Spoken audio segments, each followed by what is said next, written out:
This podcast is sponsored by nobody. Hey dudes, welcome to Splat from the Past, the only 80s themed horror and sci-fi show where things can get totally radical. Now today I will be welcoming back my good friend Shelley Herman.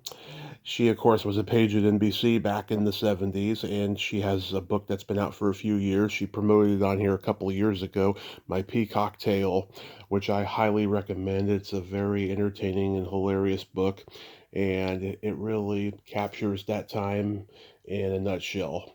And it's going to be great to have Shelley back on. We're going to nerd out on film and television from childhood. She's not much of a music person, which still boggles my mind whenever I have any woman on here who's not a big music fan. Jill McWhirter was the other one. I was like, really?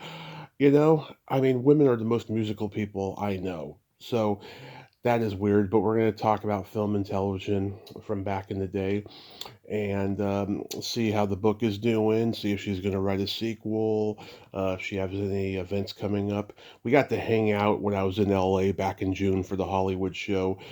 She was there with her husband Randall Carver at the same time, but I didn't see her. But we hung out at Story Smash, Christine Blackburn's story show at the Lyric Hyperion, and it was a lot of fun. It was just a blast, and it's going to be great to catch up with Shelley today.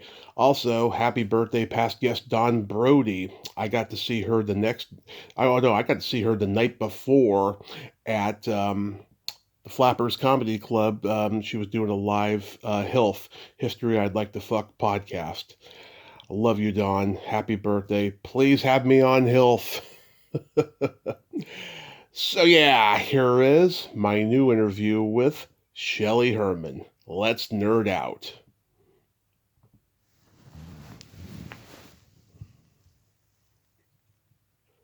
Well, hello, Tommy.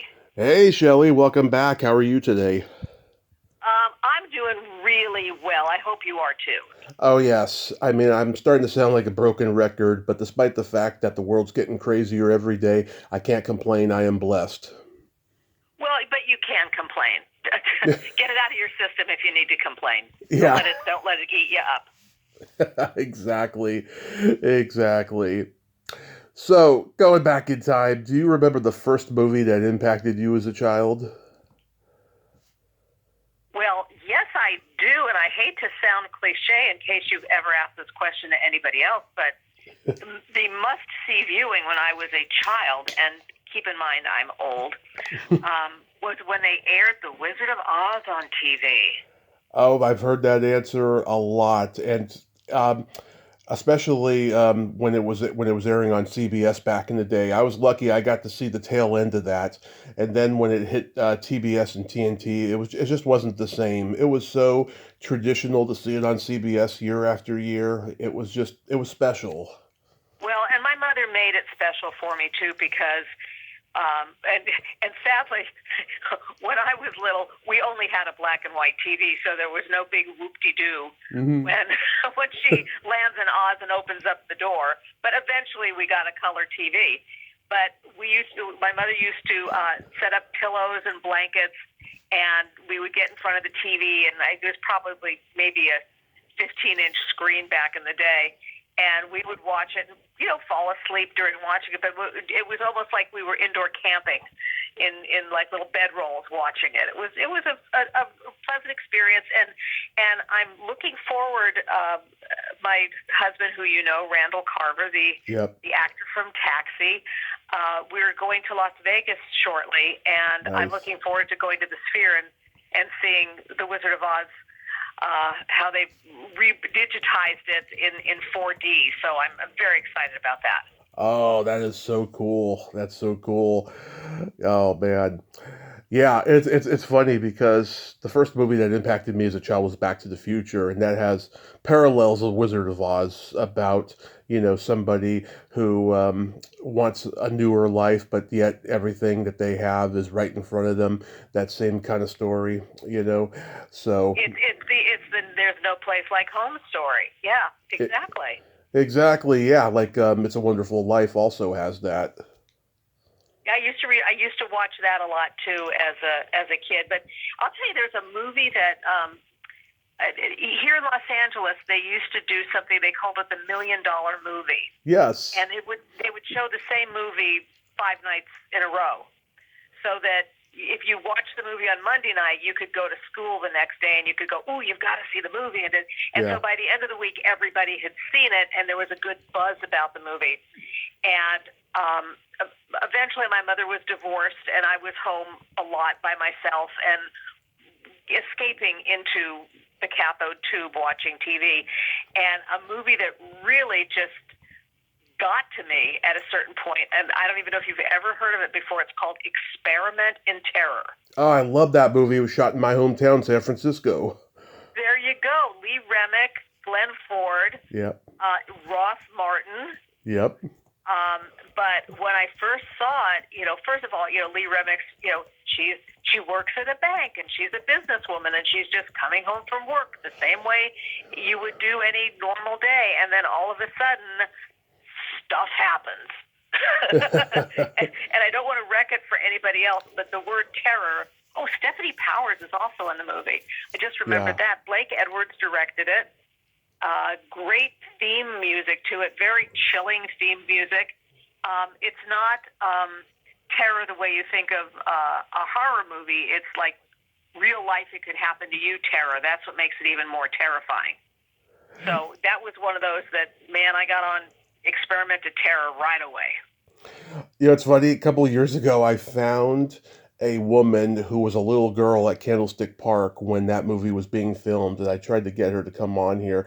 I never heard from her and stuff. I like to find people who were children. If the cast is no longer alive, I like to find people who were children on that set and stuff. I found a little girl recently from the Sand Pebbles, and she's like my last hope. Like, I need to get this girl on my show, when the movie turns 60 next year, but yeah, I mean, Experiment in Terror. It's also Blake Edwards, and I'm good friends with Jennifer Edwards, and I just worship her dad's work. And this was a big departure for him. He did this and Days of Wine and Roses back to back, two departures, because he was the master of comedy. Oh yeah, I mean, people will remember him more for like Pink Panther and SOB that he did with Julie Andrews. Yep. And farcical things. Didn't Blake Edwards do The Party also? He did The Party, yeah, and that was a very improvised movie. There was only 70 pages, and it was mostly improvised. Yeah, I love that movie too. And that, this is the problem: is we've got these lovely streaming services that are providing so many movies to us, but movies like The Party, you can't find them anymore. I mean, now that I'm saying it, you'll probably have listeners say, "Tell her to go on Tubi. Tell her to go." Yeah. But it used to be you could go to a store like a Blockbuster or something and order it and get it, so you could see it and possibly bootleg it. So there, you would have your favorite movies in your home.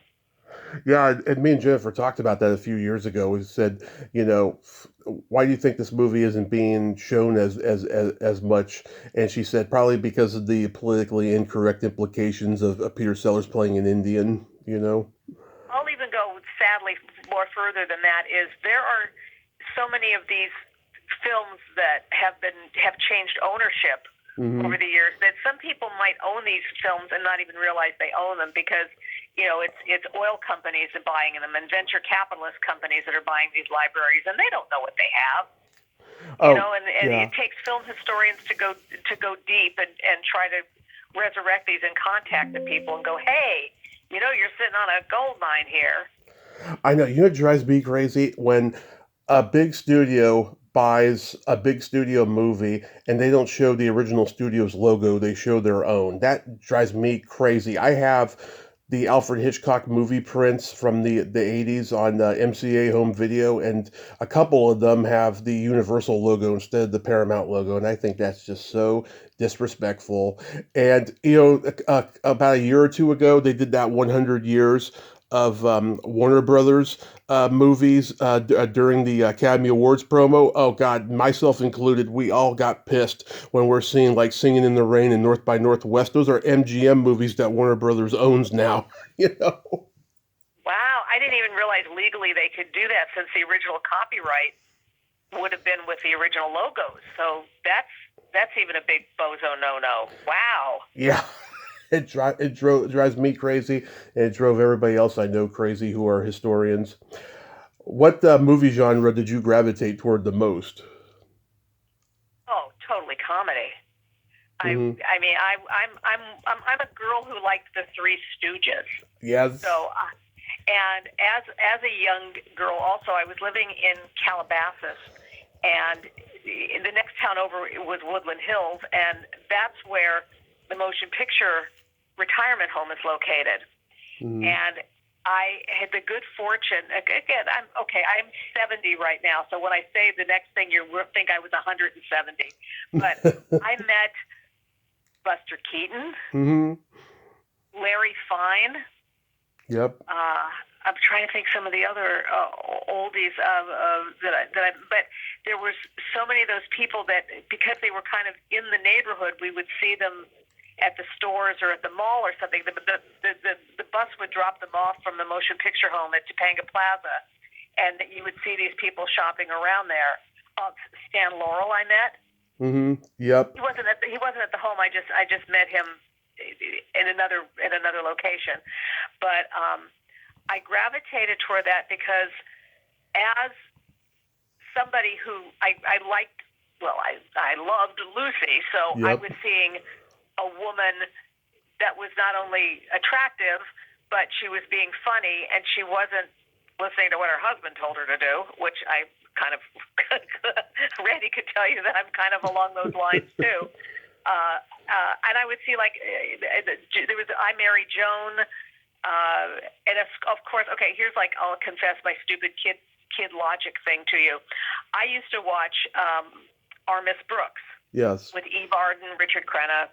Gil Gordon occasionally was on that too. Yep. And as a kid, I heard it before I could read. I heard it as armless Brooks, as though she had no arms on her body. Yeah.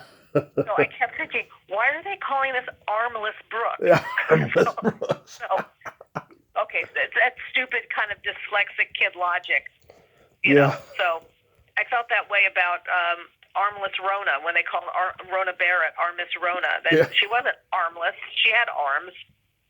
I think they caught on to that. That's why you don't see that no more. Arm missed something. Yeah, well, and I don't think anybody would put it in that unless they were doing a period piece. Now, I don't think they'd call somebody Miss something, or in the South, it's still considered polite to call somebody Miss so and so, but not in a business sense anymore. You don't hear that used. You hear Ms. or somebody just refers to them by their first name. Right. Oh God, I knew I loved you for a reason. I am a huge, huge Three Stooges fan too. It was passed on down to me from my dad, and it had been passed down from my grandfather, who actually saw the shorts in the theater. And you're in the same age bracket as my dad, so like it was on. So when it hit, What? Oh, I mean, you could be my son. yeah. When it hit cable, in the 60s, that's when my dad was watching it. And, I got to see it on cable. But by the time that it was on cable in my generation, they were showing commercials. And they're like 15, 20 minutes long, these shorts. I don't know why they were showing commercials during them, And I saw them on home video. We had all the videotapes and everything. And they were all curly shorts. They didn't show the Shemp shorts unless it was on TV. Well, not to it's so funny that probably the biggest hero next to Lucy in my life was Shirley Temple. Uh-huh. I don't know, as a little boy, if you were able to get into Shirley Temple stuff. But, I did. It's I'm very happy to say that I own a pair of Shirley Temple's trousers. Really? I bought them from a Debbie Reynolds auction several years ago, and it's from the movie Poor Little Rich Girl. Yes. And it's if you go in your Wayback Machine in your mind, there's a dance that she does with Alice Faye and Jack Haley where they're dressed in military outfits. Mm-hmm. And I have those trousers. Oh my God. It's my favorite Shirley Temple movie because, and again, they could never get away with this nowadays. No. Shirley's dad, he goes off to go fight the war, so her nanny takes her in a cab to the train station to go to New York. But the nanny leaves her purse in the cab, and she goes back to retrieve it, and she gets hit by the cab and dies. Right. And so Shirley gets to go to New York off on an adventure all by herself. And she runs into Alice Faye and Jack Haley. And I love that idea as a little girl of like, oh my gosh, I could go off and explore, and I could go do things and have adventures. So Shirley definitely influenced me as a little girl, and I did tap dance for the longest time. So I wanted to be like Shirley. I wanted to sparkle like Shirley. My mom was a dancer in her early years. She wanted to be Juliet Prowse, and I just interviewed Juliet Prowse's niece. And my mom was upset that I forgot to mention her during the conversation, but I did mention her in private, and she was very flattered by the fact that my mom was influenced by her, because we used to watch GI Blues over and over again when I was a kid.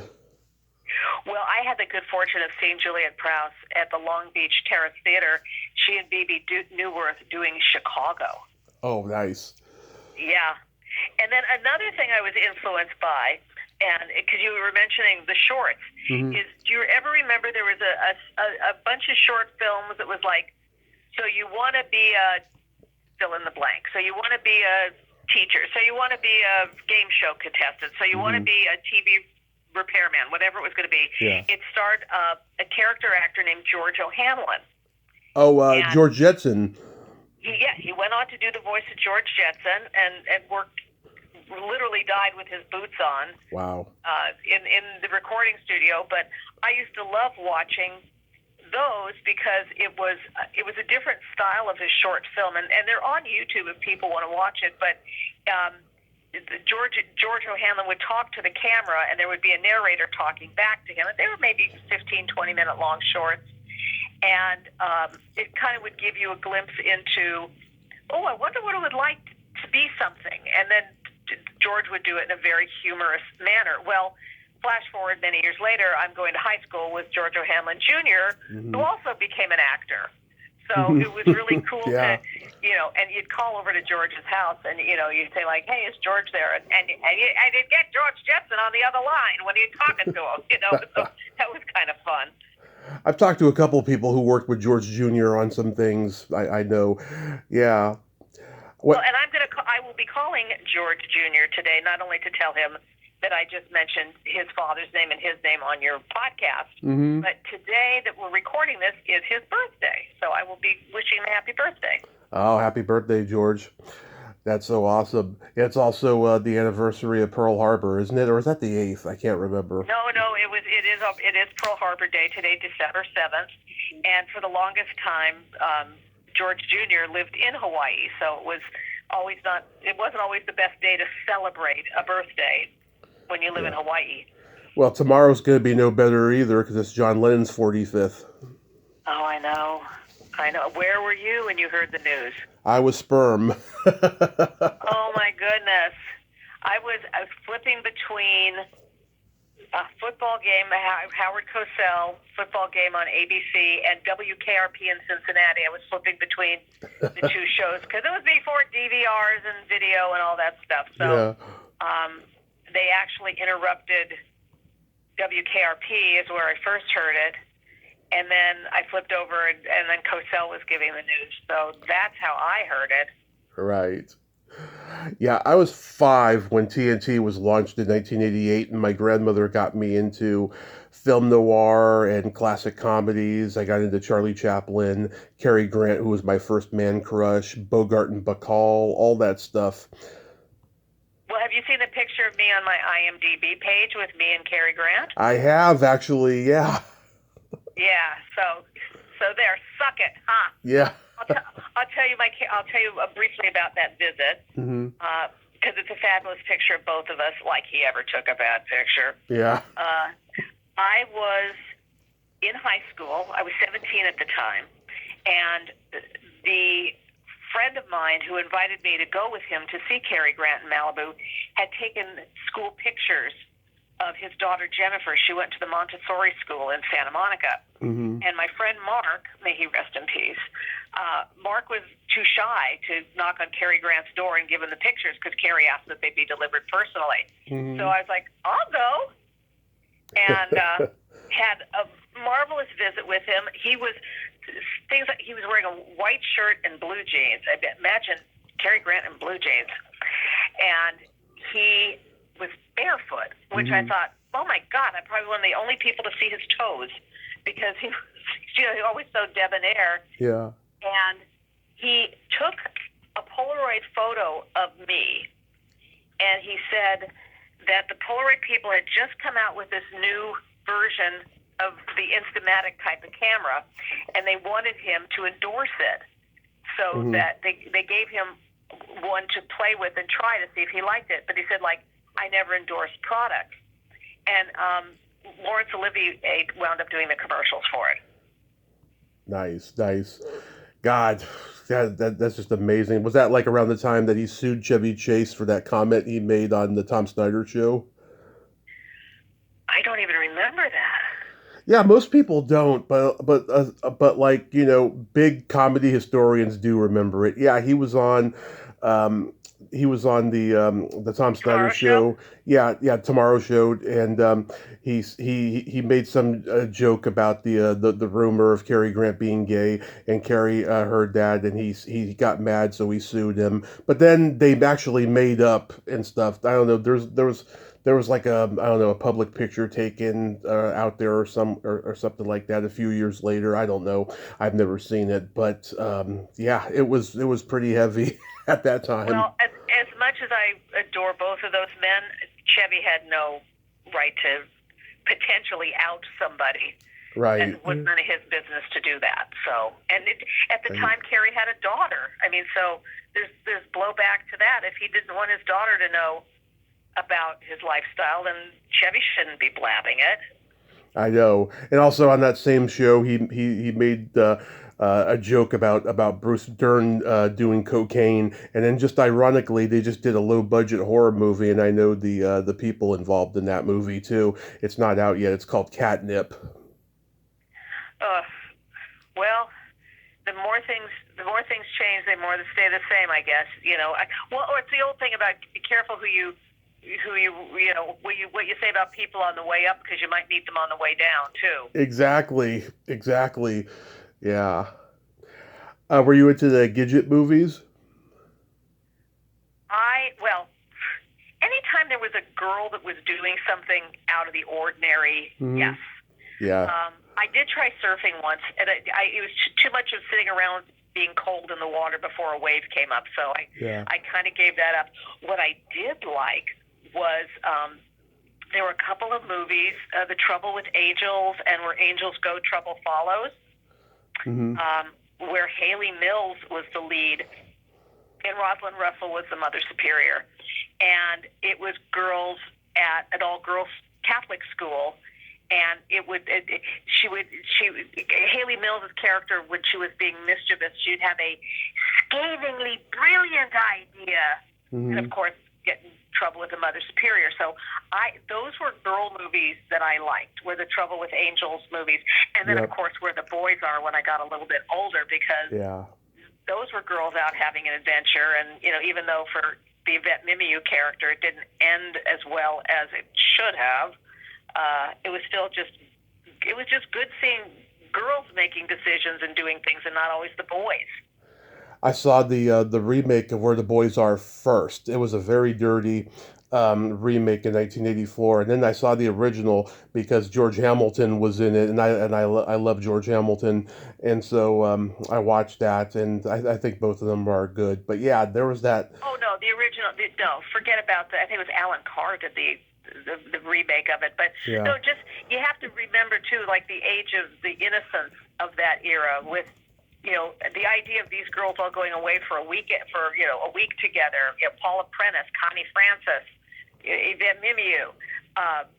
Parents didn't let their daughters go away on weekends like that. It was, so the quaintness of it still works, and it's also still the same kind of lessons about don't go out and get drunk and lose control of yourself.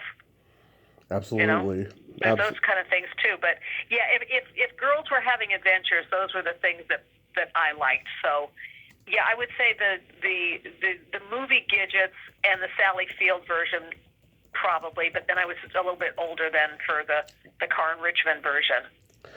I love the Karen Richmond version, and she's been on the show several times. I just adore her, and I think Karen Valentine in that failed Gidget reboot in '69 was a very underrated Gidget. Yeah, I do too, and boy, do I miss Karen Valentine. Yeah. She was bless her heart. She's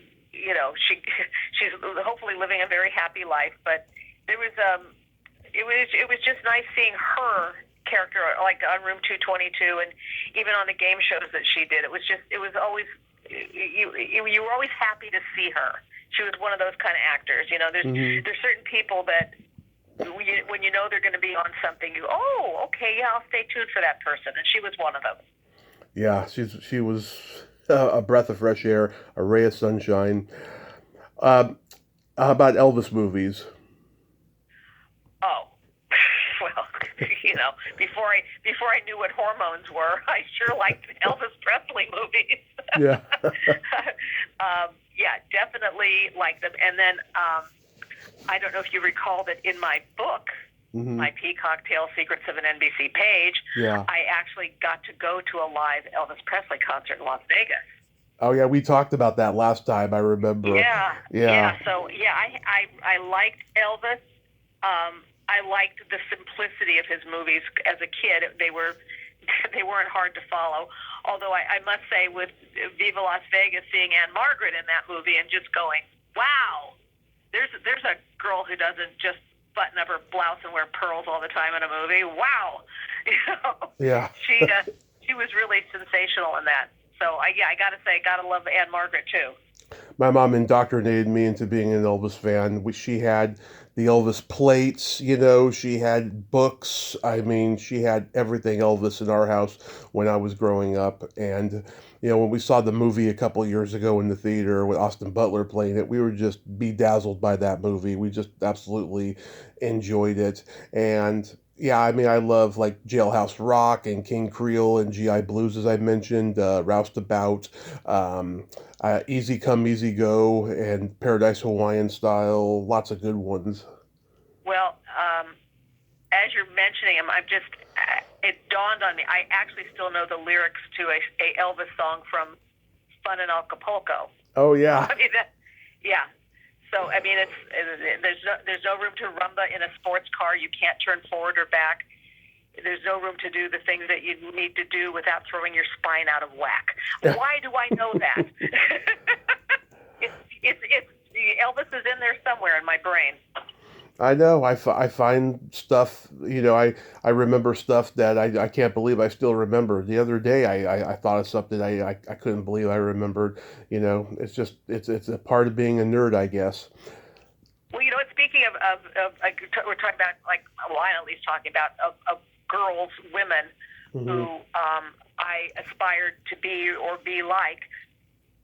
Goldie Hawn was another one. Yeah. Because not so much her being ditzy, which of course was her entry into entertainment, with Laugh and Foul Play, which our mutual friend Janet Wood was in the movie Foul Play with Goldie. She had a great scene with Chuck McCann. And Barbara Samuth, she's in it as well. Yeah, good old Barbara. Yeah, in fact, Barbara and Janet just celebrated Thanksgiving together in New York a few days ago. So that was nice. They got together.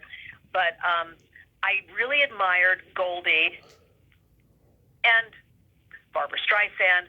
These were women who were perceived to be one thing, but then they went on to start producing their own films, developing their own films, and actually taking charge of their careers and not just depending on other people coming to them with content. They created the content and they knew where they wanted to take their careers. So I really admired Goldie for that. Yeah, I got two guests from Private Benjamin coming on next few weeks. I reached out like earlier in the year, and they literally got back to me like in the last few weeks. I'm so excited because I love that movie, and it's always been one of those strong women movies that I've always enjoyed. Well, it was a fabulous film. The casting and everything with it too.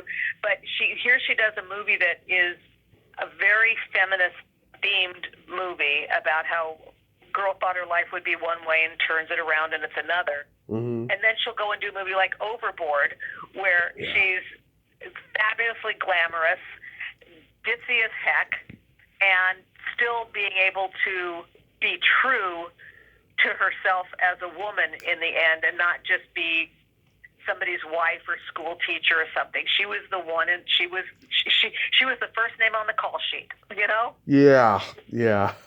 And It, Barbara, like I said, Barbara Streisand like that, and more women got inspired to start developing their own projects. And like Maggie Gyllenhaal has a movie coming out that she directed. I mean, mhm, she's standing on the shoulders of some of these women that I had mentioned previous. Lucy being one of them. right. She even though she for a time was working with Desi doing stuff, at a certain point it was not Desi anymore. It was just Lucy.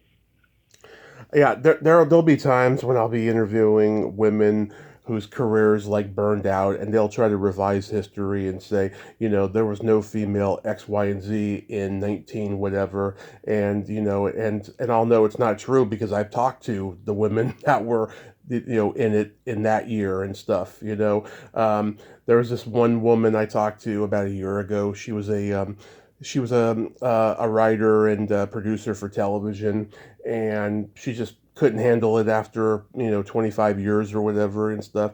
And she said on one podcast, there was no female writers in 1985 or whatever year that she got into it, right? And I was like, okay, I love the shows that she's on here, right? I'm going to ask her to come on here, and if she talks like that on here, I'm going to correct her. Thank God I didn't have to correct her because she looked at who I had on my show and stuff, and she saw that I had all these female comedy writers that had been around since like the late 60s. Well, and there still need to be more. Right, right. That's and good for the people that have held on to their jobs, but I still see it more. Like where I'm concerned, I will be in a writer's room and I will be the girl in the room. And there's Hmm. not a lot of other women, and there's starting to be a little bit more, but Right. sometimes I write game shows, and that's still not an area where there's a lot of women writers. Yeah. There are some, and they're good. Don't get me wrong, they are good, and they should be there. I But just there should be more. I just read Susan Seidelman's book. She acknowledged the female directors in Hollywood during the silent era in that book, and I was really really happy because, yeah, I was glad that she was going to say, oh, there was no female directors. There were before that, and I think that Joan Micklin Silver was probably the first one post silent era that like began making her movies, and then pretty soon Susan Seidelman, Amy Heckerling, Martha Coolidge, and all these female directors Well, that we've had let's go back since to Ida have done Lupino. that. That was somebody that Yes, kind of broke the glass ceiling. yes, And she mentioned her in day. the book too. Yes, Ida Lupino. Yeah. Well, Uh, for a guy who's a couple semesters younger than me, you have a very good grasp of old Hollywood knowledge and trivia and things like that. I'm very impressed, Tommy. it's just who I've been my whole life and stuff. And again, I thank my grandmother. When I was watching TNT and stuff. She was telling me what classic movies were good and everything. We watched them together. Yeah, and sharing those times too. That gives you extra feelings about a project too when you're sharing it with somebody that you care about. Absolutely. Were there any James Bond movies you liked? Yeah, well, I'll tell you, I never saw the end of Goldfinger. Really? To this day, I've never seen the end of Goldfinger. I was at the El Portal Theater, and the film broke just as they were in the airplane. And I have, without spoiling the ending, in case any of your listeners haven't heard it, the thing that happens on the airplane at the end of the movie, which I've heard about, I've never seen. Yeah. So yeah, I like gadgety movies.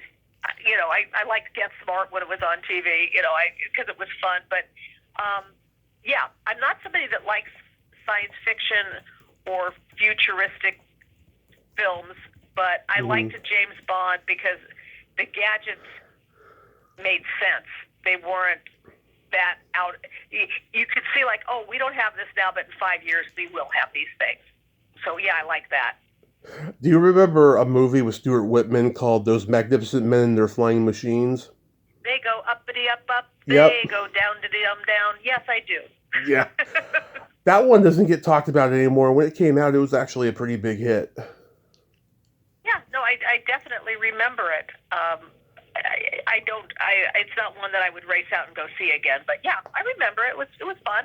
Yeah, it's Ken Anakin who made The Longest Day, and Swiss Family Robinson who made that one.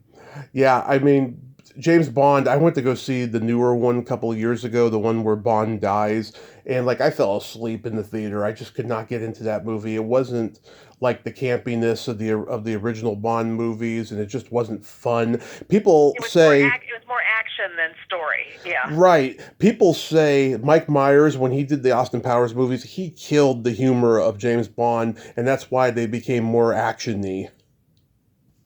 No, I don't believe that. I think it was, if anything, it might have introduced people to James Bond that didn't know about it because he did such wonderful homages to them. So that's interesting. I don't subscribe to that at all. No, no.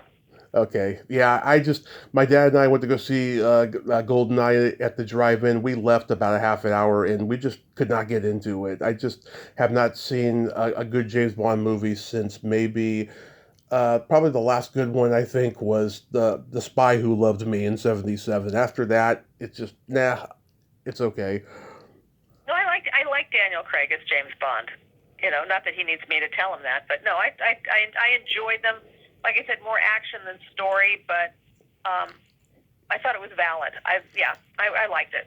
Although I did like the Living Daylights with Timothy Dalton. I thought that was a good one. I don't think he was given a really good chance as Bond, you know, because then after License to Kill, the Broccoli's like took a break from making Bond films until they got Pierce Brosnan for GoldenEye. Well, you're not giving George Lazenby his moment in the sun right now either, are you? Lazenby's a good one, yeah. It's a sad ending, though. His new bride gets shot by Telly Savalas and Diana Rigg, and then they drive off laughing, and it's a sad moment. It was a little out of place, but oh well. Yeah. So, who were your movie star crushes growing up? Oh. Movie star crushes. Mm-hmm. I liked, well, to this, I'll tell you, it not so much a crush, but, well, he wasn't a movie star, so I can't really say that person.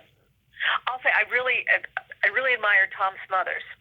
Tommy Smothers, did you ever meet him? Several times, yes. And I'm very fortunate. I just saw him and what he was trying to do with his show, the Smothers Brothers Comedy Hour on CBS, that incarnation of their career. Yeah. I saw what he was trying to do at CBS and not only maintain a variety show, but also to have something with a social conscience and introducing musical guests that I may never have heard of until they were on the Smothers Brothers show.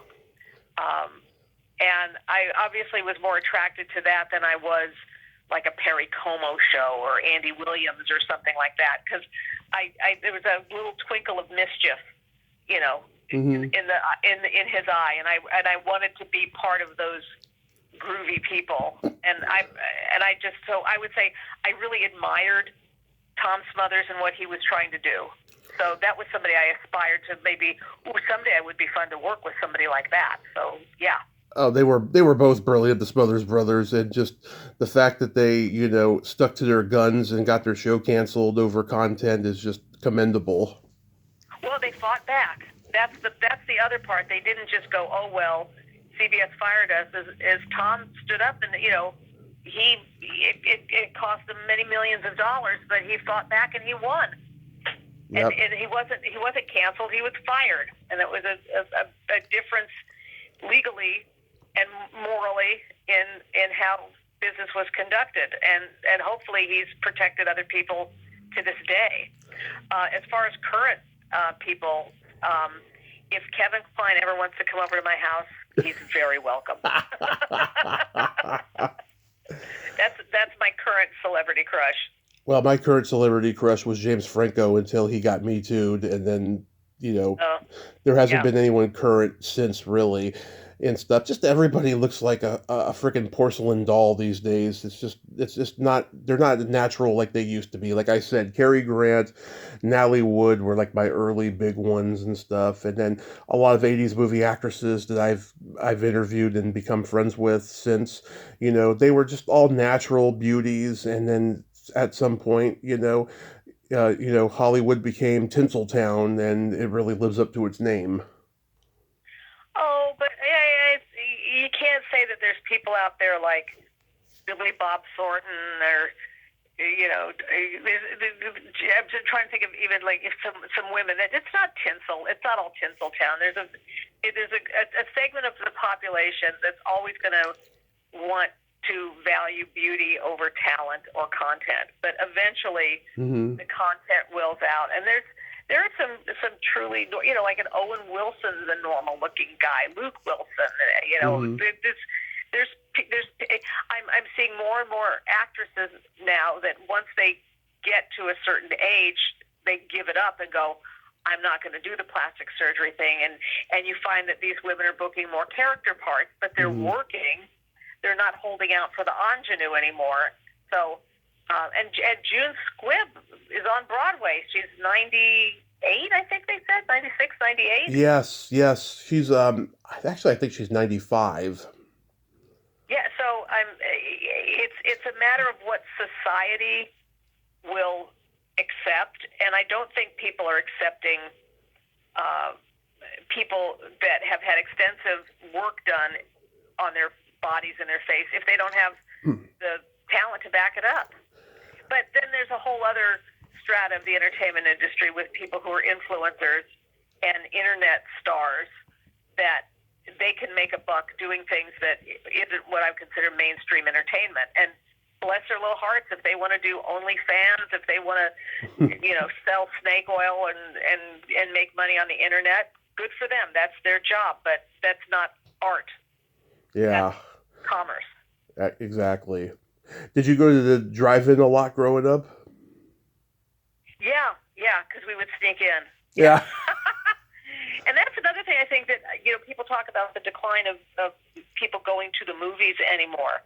I know there's a few places that will do drive-in movie theaters when the weather's nice, and they'll do like pop-ups places. I like the idea of people doing that and having an event and an adventure, but I think if brick-and-mortar movie theaters, if they played double features again, I think they would draw people more to the theater, because at the price that these tickets are, if you could make it a full evening for somebody and not just 90 minutes or 2 hours, and then they have to go out and get something to eat. But if somebody's getting a babysitter and they're paying to park their car and they're buying a ticket, let them see 2 movies. Exactly. Yeah, I know. My dad's got stories about sneaking into the theater when he was a kid. Him and his best friend Carlos Cadona, who became the first guitarist in the Dead Kennedys, they snuck into Dirty Harry and Fritz the Cat back to back when they were 14 years old, and he still remembers it to this day. He just remembers how mischievously he felt. Oh yeah. I mean, and I remember going to see The Graduate, and then they came out with the motion picture code, and I wanted to go see it a second time, and I was too young. And I was like, I've already seen it. It was just kind of weird.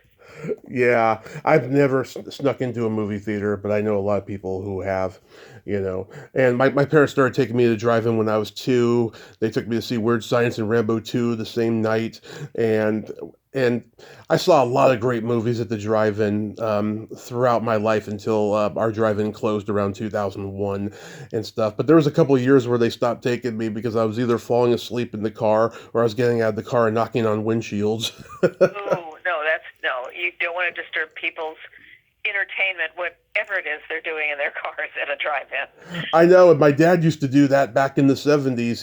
He would see a movie 3 times because the first 2 times he was getting laid, and then when he saw the movie the third time, he was like, "This is a masterpiece! Oh my God!" Well, did your parents put you in pajamas and take you to the movies, to the drive-in movies? In the early years, yeah, and then by the time Yeah. I was 6, I was wearing clothes. I would hope so. Yeah. Yep, good old pajamas and a sleeping bag and, a blanket. That's what I had. So, getting into television, like, what were your favorite sitcoms growing up? Wow, I probably watched them all. So and again, there were only 3 networks back when I was watching TV as a child, and if the wind was blowing in the wrong direction, we wouldn't see 2 of them because we lived so far out in the country. The antenna wouldn't pick it up, and Dad would have to go back up on the roof and move the antenna again to get the signal. I tended to like the female-oriented lead character type of shows, but then when shows, like the Norman Lear type of shows, I mean, that was must-see TV because it was so socially relevant, and you wanted to be able to talk to the people at school the next day about what you've just seen. And, Archie Bunker getting worried that he got a blood transfusion from somebody that was black and fainting was hysterical. I mean, you never saw that kind of subject matter addressed before. Mm-hmm. And of course the Gary Marshall era of over at Paramount, all of those shows. When I was still in high school, my drama teacher's husband was in the assistant director program through the DGA, and I got to go watch The Odd Couple being taped a couple of times. So that was really cool. Oh, that's so cool! Yeah, and it's funny how in the 50s, the sitcom went from being family squeaky clean to high concept in the 60s with all these fantasy silly shows, and in the 70s the social commentary shows happen, and it's just like, wow, it's such a short amount of time sitcoms kept changing. Yeah, and I was never really into like the facts of life type of shows. Those. That's my era. I have a problem with shows with smart people, specifically smart women, making dumb decisions. Yeah. I don't like that. Frustrates me. So, with that said, just before we started our conversation, I was watching The Golden Girls on reruns, and that show. The girls are putting each other down and things like that. It is a lot of, what I would say like snipey humor in it. But the bottom line is they all loved each other, and these were 4 women allegedly that didn't have much money, that had to pool their resources so they all had a place to live, but somehow managed to have a fabulous wardrobe in the process. So I don't know how all that worked out, but I still watched that. Of course, I'll watch Taxi because Randy was on Taxi. Yes. I'll tell you a story from, here's the plug again, from my book, My Peacock Tale, Secrets of an NBC Page. When I had first met Andy Kaufman, who played Latka on Taxi, right? He had told me that his manager wanted him to do this sitcom over at ABC, and it was really horrible, and I should never watch it. So I was... my friend Andy says not to watch this new show that he's on. Okay, it's no good. So I didn't watch Taxi the first season it was on. Right. And the first season is the one that my husband's on. So I had to go back and watch a bunch of shows. Yeah, I mean, I was a big Taxi kid growing up. I loved that show, and I watched everything. I mean, just everything. The Munsters, The Addams Family, F Troop, Leave It to Beaver. The Munsters was the best. I just interviewed. My name is Shelley Herman. Yeah. You can imagine imagine the grief I got in school from Herman Munster, Shelley Herman. Yeah. Yeah. I just interviewed the second Marilyn, Pat Priest, back in September. Even without her vocal cords, you could still hear the Marilyn cadence in her voice she's always had. Yeah, but that's one of those subversive shows that they snuck in on people that, I don't know whether our, current politics would even embrace a show like the Munsters now, because what the Munsters were saying is, family, above all family, family comedy, but these were people who were different and how society treated them. And that was a bit of holding a mirror up to society in its day, too. And even with the Addams Family, which I wasn't as big an Addams Family fan, but loved the Munsters, loved it. Well, Sherwood Schwartz's daughter-in-law, Barbara, told me Gilligan's Island was his response to the civil rights movement. He thought to himself, what if you got all these classes of different people and put them together on a desert island? They would have to learn to deal with each other because they both have the same problem. And I was like, wow, I never even looked at it that way. Yeah, no, that's certainly a microcosm of society. They were absolutely right. And that's, again, another one of those shows that I don't think it's been off a day since it first aired. Absolutely. It's one of those ones, just like the Munsters and the Addams Family. I was a huge Batman kid. Oh, well, did you ever know Fred Wasbrock? Had you ever crossed? He's since passed away, but he was Adam West's manager towards the end of Adam's career. No, I heard though he had a manager that was really shady, and like whenever they do the Comic Cons and stuff, they would just ramp up the prices of certain fans, and I just thought that was really, really dirty. And I don't think that was Adam's doing. Really? Adam. Thank goodness Fred came along, because he really did resurrect he got Adam on Big Bang Theory. Yep. And on Who Wants to Be a Millionaire. Family Guy. He won $250,000 on Who Wants to Be a Millionaire for the Ketchum Public Library. Mm-hmm. But Adam knew that the way to make money wasn't going to be doing guest star appearances here and there. It was the Comic-Cons. And it was doing those kind of things. And I don't think he was so much exploiting the fans as much as I think he realized between him and Shatner that there was a value there that won't be lasting much longer. And of course, Adam has since passed away. And Shatner's still going. Bless his little heart, yeah. But Adam was not always the easiest person to get to show up to these things either. So Fred had his hands full, because sometimes Adam just didn't want to meet people and see people, and so maybe there were some snarky times there. But Fred was kind of like, if you ever saw the movie My Favorite Year. Yep, I love that movie. Peter O'Toole. That was Fred's life. Was like the way the Mark Lynn Baker character had to, quote, babysit Peter O'Toole in the movie. That's what Fred had to do for Adam. And he did it. He first met Adam as a fan and said, hey, let me try to get you some work, and developed a business relationship. And I hung around Adam a lot, too, in those days. And he was a very quirky, intelligent man. I'll say that. Oh, that's awesome. Yeah, I never got to meet him. I did interview Burt Ward during the pandemic, and that was an interesting trip, Did you watch The Monkees? Yes. How could I leave out The Monkees? And I just saw Mickey at the Troubadour.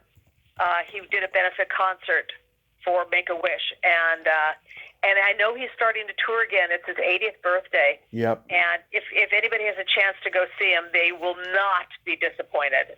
He sounds great. He still tells great stories, sings all the hits. That was great. In fact, in the fourth grade, the Monkees were shooting an episode across from my elementary school, again, out in Calabasas, a very rural area. Mm-hmm. And it's an episode where they're running around a barn. Mm-hmm. That's all I remember is the barn thing. And my friend Patty Robertson and Stephanie Sarcio and I stood at the end of the baseball field, and we kept yelling, "I'm a believer," because we were convinced that the Monkees were going to come over and marry us. Mm-hmm. So fast forward 30 years later, I'm at a charity event, and Mickey's there. So I went over to him and introduced myself. I said, "Hi, by the way, episode the Sampo Ranch in Calabasas. My friends and I were shouting at you guys, saying I'm a believer, convinced you were going to marry us, and I just want to know, what took you so long?" And he was just tickled by that whole idea that, all these years later, we're sitting on a bus doing a benefit together. He's a charming man, absolutely wonderful. Did you see the Beatles on Ed Sullivan?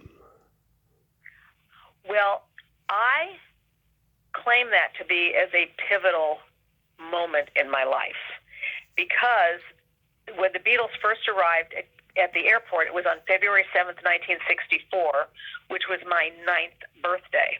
So I thought the Beatles were my birthday present. Mm-hmm. And I watched them on the Sullivan Show on February 9th, and I so distinctly remember my mother behind me with her voice saying, "Look at their hair. Look at their boots. Look at these people. They're dirty. They're horrible." And I had this conscious thought of, I like them. My mom doesn't like them, but I do. Mm. Oh, I'm having my own thoughts. My mother isn't telling me how to feel or what to believe. Yeah. And it really flicked a switch in my mind. And saw Ringo in July in Beverly Hills for his birthday.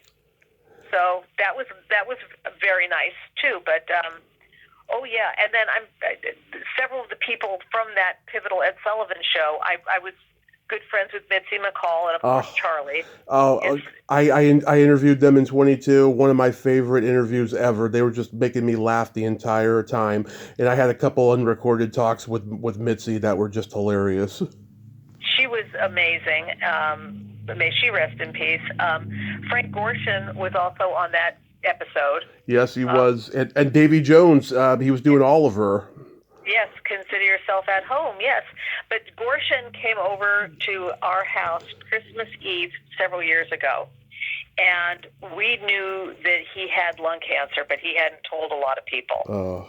And he went out on the front porch, and he was smoking a cigarette. And my husband, Randy, was talking to him. And Frank said, of all the impressions that I used to do, I never did George Burns. And now they want me to do this one-man show in New York. And it's they want me to be in New York for a year. And I don't even know if I have a year to live and what I should do. And Randy looked at Frank and said, "Frank, what do you do for a living?" And he said, "I'm an actor."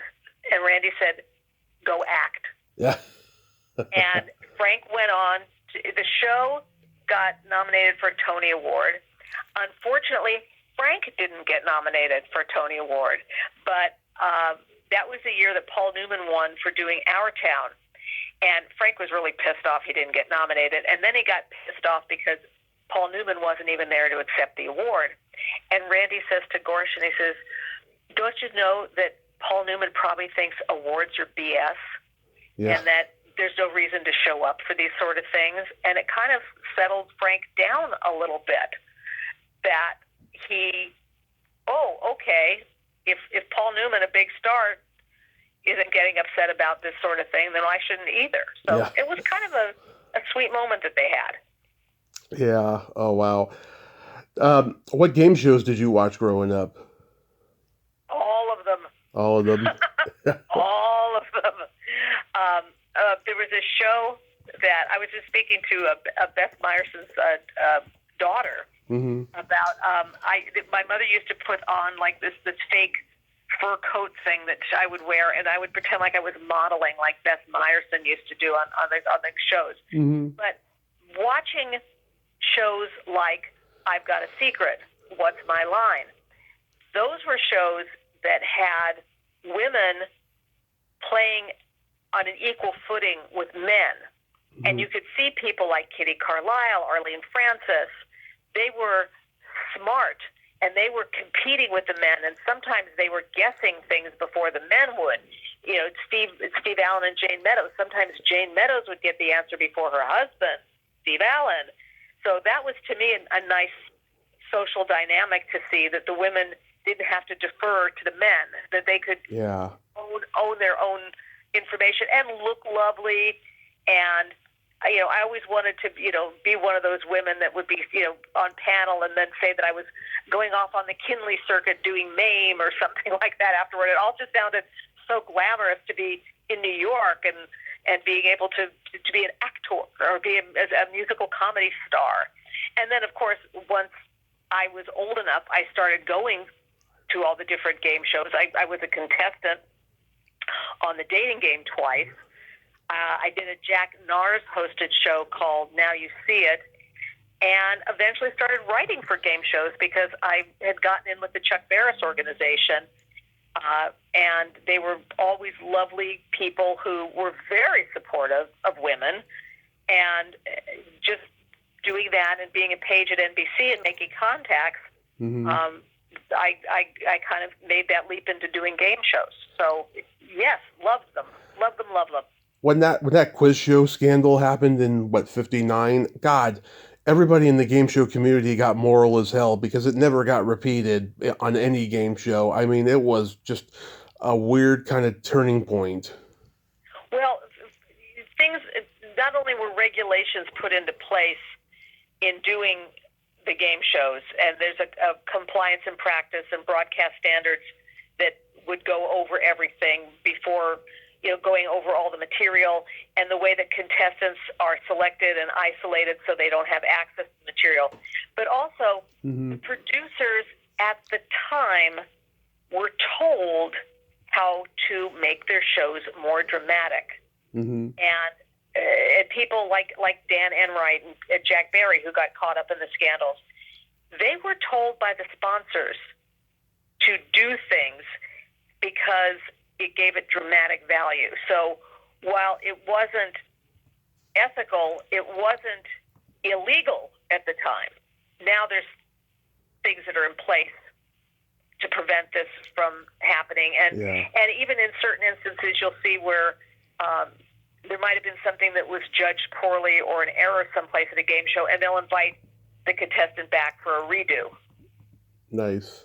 Yeah. I mean, it's funny. I have tried out for so many game shows, or, you know, I applied is what I did. And it's funny, you know, my friends, my family, they've been getting on my ass for years saying, go on those game shows because you'll win, right? And it's like, I have found in recent times that they don't want you being that smart. They want you to fail is what they want. They don't want anyone to fail. What they do want is somebody who the audience will root for when you're watching the show. So if you go into these interviews and you turn on Tommy, you be your best authentic you. Yeah. That when somebody's watching the show, they're rooting for you to win. There's budgets. Nobody wants anybody to crash and burn. That's not a good show. They want people to be happy when the show's over. Well, what I mean is they don't want you to be super smart because it's too easy and it gives everything away. You know what I mean? That's what I meant. Even when you get somebody like a Ken Jennings on Jeopardy, he didn't answer all the questions right. He was smart, but, you know, every once in a while he couldn't do it. So there's also a rooting value to somebody who is super smart. When you see them miss one, you go, oh, you know, it's all drama. It's all building suspense. And they don't, of course, they don't want somebody to run away with the board. But on most shows nowadays, there's not a chance of that happening because nobody. They will get people in a room that are like-minded people, and everybody has a fair shot at something.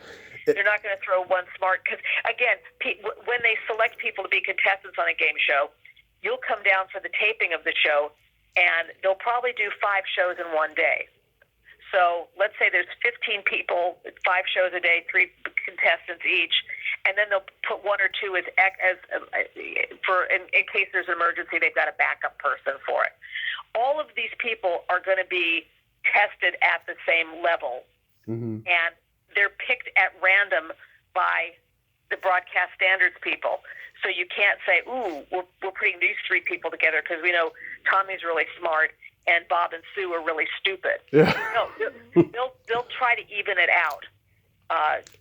Because they don't want a runaway. They want the drama of the show. Yeah, because they have a real reality show mentality too, and they also want people who come from like a sob story background, and it's like, oh my God, I had a car accident. I spent 3 days in a coma. What more do you want from me? Well, that's a good sob story because it's a true story. Let's start with that. They want true things. But I think in addition to the sob story is I was in a coma for 3 days. 30 and after days. I recovered, I became a successful podcaster. They want that part of it too, 30, not just the sob story. 30 days, but yes, exactly. Was it 30? Wow. It was. I woke up on my mom's birthday, which is February 21st. Do you know the character actress? She's since sadly passed away. Deborah Lee Scott? Oh, yes. Deborah Lee and I were good friends. Oh. And she was the only person I ever knew that came out of a coma. Wow. And Deborah Lee was very sick, and our mutual friend Annie Lockhart had called me, and she said, Deborah's in a coma, say your prayers, what's gonna be. So that was on a Tuesday. Thursday, I get a phone call from Annie. Deborah Lee's out of her coma. She wants to talk to you. And I went, oh my God. So I called her. She's in a hospital in Florida. And I said, Deborah, tell me, how did you get out of your coma? What did they do? She says, I was sleeping. I was having such a good rest. I was so peaceful. I was so comfortable. And then I heard this nurse talking in my ear. Do you know where you are? Do you know where you are? Do you know where you are? And I opened my eyes, and it was an Asian nurse. And I said, yeah, I'm in a hospital. Now get me some Kung Pao chicken. Yeah. Well, and I went, oh, she's back. Yeah. So, do you know what made you wake up? I wish I did. I think it's the fact that I never forget my mother's birthday. So subconsciously, something bubbled to the top. I think it was that, in hindsight. Do you remember hearing people talking to you, or what they said if they were talking to you? In little fragments, I do. I just remember just laying there in an almost catatonic state and thinking to myself, why am I not waking up, right? And it felt like I was just waking up and doing my daily routine also on some days, and I was just dreaming is what I was probably doing. And did you feel pain? No. See, that's something that people that haven't been in a coma, we've always wondered about that, if keeping somebody comfortable is actually keeping them comfortable. So that's good that you can confirm that. I like hearing that. They had so much drugs in me. Like, I don't remember anything until the third day I was awake. I was that drugged up they gave me, and I had Lucy Arnaz on the show this summer, and I told her what I told my mom when I woke up from the coma, which I don't remember anything about. My mom said that I woke up and I was in comedy heaven with Robin Williams and Lucille Ball and Joan Rivers and all of this stuff. And Lucy said, you are such a vast knowledge of the entertainment industry. I'm not surprised that Mama greeted you at the gates with Robin and Joan. Oh. See, when you have those kind of experiences, I can also see how it might be tough to wake up because you want to be in that kind of vibe, Yeah. and to come back to reality. I can see that's tough to get past that. Wow. Yeah, it was crazy, and I was. And was your mom there when you woke up? So this is what apparently happened. I woke up. They called my mom. This was like 6:30 in the morning. She was getting ready to go to work, and she got the call thinking that they were going to say I died. And so she answered the phone just really, really sad. Hi, what's going on? And she says, Mrs. Kovac, your son has something he wants to say to you. And apparently I said, hi, Mama, I miss you. And then she came to see me. She asked her boss if she could go, check me out, first thing there in the morning. And he said, sure. And so she did. And had you had any idea how much time had passed? No idea. I mean, it was a while before I was fully cognizant as to everything that had happened. I mean, I was in that hospital for 5 months. They were trying to get me out earlier than that because that's what hospitals do now, sadly. And I just was like, yeah, I'm going to get out of here on my own terms because I'm in a lot of pain and I did not know that this was going to happen. And I fought and I fought and I got out so frail and so weak and stuff, but I recovered eventually. You recovered well enough that we could actually meet in person at Christine Blackburn's Story Smash evening one night. Yes. Oh God, that was so much fun. I wish I had a video of you and Randy laughing at blowjob jokes. That was so priceless. Oh, we were? Yeah. Oh, okay. It was priceless. I loved it. It was so cute. Well, Christine gets a raucous crowd in there sometimes for her Story Smash. I know. Which is, Yeah. I think they're doing it again. I'm going to be out of town for the one in December, but I have a good time. I've taken part in some of them where I've told stories, and always enjoy going to them, even if I'm not telling my stories. At the Lyric Theater in Hollywood, if people are in the area, look for it. Yeah. Yeah. Real quick, I want to ask you a couple more things. I know you're not a big music person, you told me, but did you have comedy albums? Yes, I did, and I still have them. Okay, which ones? Which ones? Down mine, Bob Newhart. Nice. Oh my gosh, that's the Bible of all comedy albums. We had Lily Tomlin's "This Is a Recording." That was like the first comedy album I ever heard. It's still funny to me. Cheech and Chong's "Big Bamboo." We had a Richard Got that Pryor. We had a Richard Pryor album. I don't remember which one because the jacket was missing. I have Lenny Bruce albums, babe. I go back. I Red Fox. How about Fire Sign Theater? Well, shall I just start saying them all to you? We memorized Fire Sign, and Phil Proctor to this day is still a good friend of mine. I've had Phil on the show, and I've had David Osman. The other two guys had already passed, so I didn't get to talk to those guys. But yeah, I've talked to those two guys. Yeah, I just love the mighty hot dog is the Lord. On Don't Crush the Dwarf, Hand Me the Pliers. I just like the cheerleading, rah rah rah. Say, eat it raw, rah rah rah. That's the kind of spirit we have. More science high. So Phil and I've worked together a few times too, and he's a dear man, and he's very happy now. He's got a new lady friend in his life who's giving him a new lease on life. I'm very, very happy for him. I know. I remember seeing his posts. When his wife passed, I was like, oh my God, that is just horrible, just horrible. Oh yeah, but he's allowed himself to move on, and a lot of people can't, but he figured out a way to do it. It's still honoring the past, but moving forward to the future. No, I definitely, and of course Monty Python, and we talked about the Smothers Brothers. National Lampoon. Oh yeah, well, Second City. Yep. We'll go get Lampoon. Yeah, the magazine and then all the subsequent things that, how people like Chevy and Dan Aykroyd and Gilda, Marty Short, Christopher Guest. How they all came out of that environment. I still do improv comedy to this day. I work with a guy named Andy Goldberg. Melinda Chilton's in that group too. You've talked to Melinda. She's coming back on tomorrow. Yeah, well, she and I do improv comedy together every Tuesday night. And it is so, I encourage anybody, Melinda teaches online, so there's ways of actually getting in her class on Monday nights, but there's also improv probably most everywhere your listeners live, and to get into that, not only to meet a good group of people, but it helps people so much with their social skills, whether you're working at a blue-collar job, if you're working at a fancy pants showbiz job, you gain confidence. You know when to listen. You learn when to speak. And it's not always just about being funny. It's just about being real.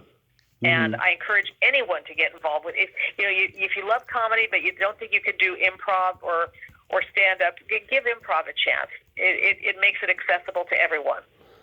Absolutely. And you told me that you had stories about Harry Chapin and Della Reese. What were they? Oh, well, Harry Chapin, I just adored him, and I've since made the acquaintance of his brother Tom, who's a dear, dear man. I was able to give him a copy of my book, My Peacock Tail Secrets of an NBC Page, when he did a personal appearance not too far from my home, because I tell this Harry Chapin story in it. Mm-hmm. Every summer I would go to the Greek Theater to see Harry, and I was making no money. I was a page at NBC, so I was getting like $2 an hour. But I would sit in the cheap seats, which were $10. I'd go to see Harry every night. And then one year I had a broken leg, and it was broken very badly. And I was in a plaster cast of all things. Mm-hmm. And I thought, oh my God, I'm going to miss Harry at the Greek. Well, one of my page friends, George Glovna, calls me and he says, we're going to see Harry. And I went, oh, we can't. He got us front row seats. Mm-hmm. And I was able to put my plaster casted leg up on a railing to leave it elevated all evening so that, the blood circulation and all that stuff. And there I am, front row center, and Harry, it's like he was singing right to us. It was just fabulous. And it was a great show. And the next day, Harry was on The Tonight Show.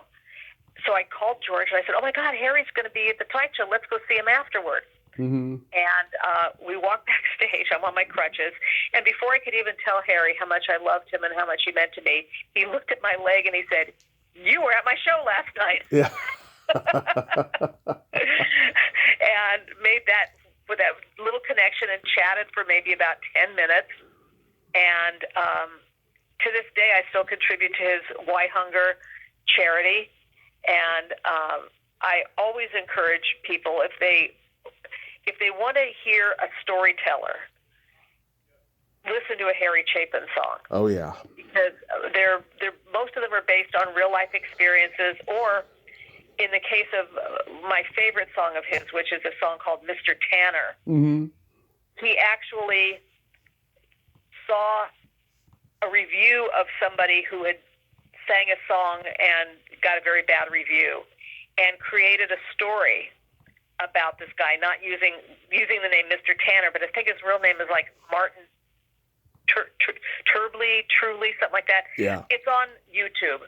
If you look up the real Mr. Tanner on YouTube, mm-hmm. they actually invited Martin to come out and sing during the song Mr. Tanner. So it's almost like a bit of a redemption for him. And so I love that about Harry Chapin. He was really a man of the people that way. And the Della Reese story is just, I was there when she had her stroke at the Tonight Show, and it was really scary. Wow. And I'd never experienced anything like that before, and having to see the ambulance come and all that. But did somebody else, she bounced back and became bigger and better than ever afterwards. So but it was very scary. Oh yeah, I mean, I remember when she was in the Eddie Murphy movie Harlem Nights. It's the first time I saw her, and then of course she did Touched by an Angel, and mm-hmm. just her career was huge after that. It's going back to what's her name, Joan Squibb, you mentioned before. Yeah, she's 95, and I saw her on Amy Poehler's podcast, and her mind is so sharp. It's like, yeah, this is her time to be a movie star. Well, did you see Thelma, her little movie that she was in?